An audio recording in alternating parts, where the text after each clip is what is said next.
سلام على عباده الذين اصطفى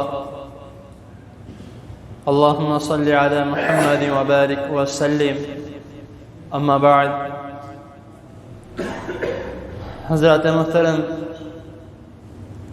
اللہ تعالیٰ کی توفیق سے رمضان کی فضیلت اور فرضیت آپ کے سامنے بیان کی جا رہی.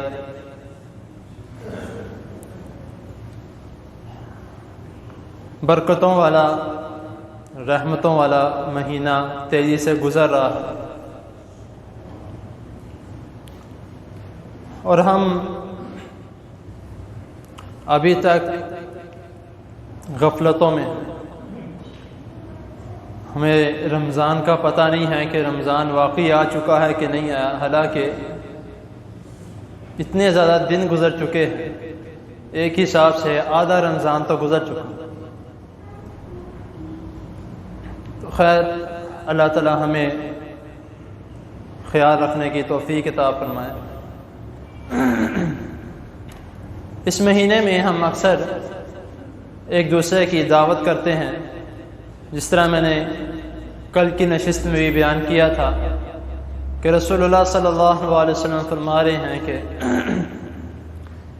جو شخص کسی کی افطاری کرواتا ہے یا کسی کا روزہ افطار کرواتا ہے تو اس کو جتنا اس روزہ افطار کرنے والے کو ثواب ملے گا اتنا ہی اس کو افطار کروانے والے کو ملے گا.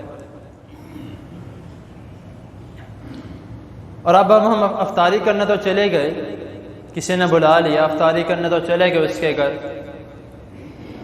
یہ ہمارے بیچ میں یہ کہوں گا کہ ایک بہت بڑی کوتاہی ہے، معذرت کے ساتھ، کہ جب ہم کسی کے گھر یا کسی کی شادی پہ یا کہیں پر بھی جاتے ہیں تو ہم کھانا کھا بھی لیتے ہیں اور بعد میں کھانے کی بدتریفی بھی کرتے ہیں کہ یار وہ کھانا صحیح نہیں تھا، اس کا نمک صحیح نہیں تھا، اس کا مسالہ صحیح نہیں تھا، یہ فلاں تھا فلاں. کھانا کھا لیا یا تو کھانا نہ کھایا ہو، آپ یہ کہو کہ میں نے تھوڑا سا چکھا تھا، تھوڑا اچھا نہیں لگا، دل کو سوٹ نہیں کیا، اس وجہ سے میں نے باقی نہیں کھایا. کھانا کھا لیا، اچھے طریقے سے سیر ہو کے ہم گھر آ رہے ہیں اور گھر آ کے ہم الٹا باتیں کرنا شروع کر دیں.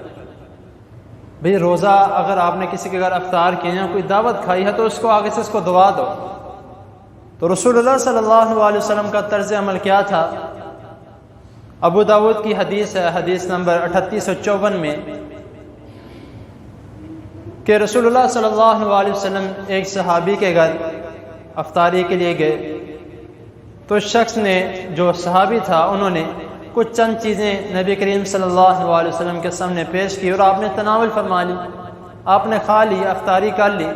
افطاری کرنے کے بعد رسول اللہ صلی اللہ علیہ وسلم نے بہت خوبصورت سے اس کو دعا دی. اس کا شکریہ ادا کس طریقے سے کیا کہ نبی کریم صلی اللہ علیہ وسلم فرما رہے ہیں: افطار عندکم الصائمون واکل طعامکم الابرار وصلت علیکم الملائکہ.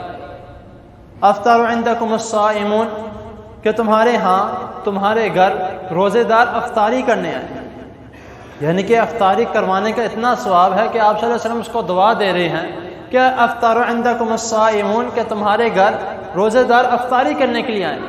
وَأَكَلَ طَعَامُكُمُ الْأَبْرَارُ، اور تمہارا کھانا نیک لوگ کھائیں. وَصَلَّتْ عَلَيْكُمُ الْمَلَائِكَةُ، ادھر ہم ایک دوسرے کو کہتے ہیں کہ بھائی ہمارے لیے دعا کرنا، ادھر رسول اللہ صلی اللہ علیہ وسلم فرما رہے ہیں وَصَلَّتْ عَلَيْكُمُ الْمَلَائِكَةُ، کہ فرشتے تمہارے لیے دعا کریں، تمہارے لیے رحمت کی، برکت کی، بخشش کی تمہارے لیے دعا کریں. اتنی خوبصورت دعا ہے. ہمیں بلاتا ہے کوئی اپنی دعوت پہ تو ہمیں چاہیے کہ جا کے اس کو یہ دعا دی جائے. ہو سکتا ہے ہم اس کو یہ دعا دیں، اللہ تعالیٰ جو اس کو دے رہے ہیں اس کا الٹا ہمیں بھی دے دیں. ہم نے اس کے لیے دعا کی ہے تو اللہ تعالیٰ خود فرماتے ہیں کہ جو کسی کے لیے دعا کرتا ہے میں اس کو بن مانگے دے دیتا ہوں.